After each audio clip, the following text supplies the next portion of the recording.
It's an indication of his willingness to transform in identity. And he continues to investigate, and then the voice of being itself speaks to him from the depths, and it tells him that it reveals itself to him as the ground of being itself, and it transforms him into the leader who invites his people away from slavery and who stands up against tyranny.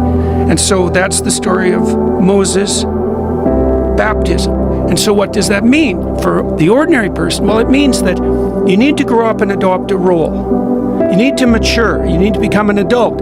You need to be a good man in your time. But then you have to pay attention to see what attracts your attention, what calls to you, because there's an autonomy about that, right? You don't get to pick what interests you. It picks you, and you can respond to that call and investigate or reject it. Those are your options, and if you reject it, you stay in your box. But if you follow it, something will call to you, and then if you investigate that, that will transform you, and if you investigate it deeply enough, it'll transform you into the person who can stand up against tyranny and who can lead his people away from slavery. And that's how God is defined in that story. God is the thing that calls to you, to take you out of your role, that will shape the manner in which your psyche transforms itself as a consequence of your diligent investigation into what calls to you. And so that's the God that's portrayed.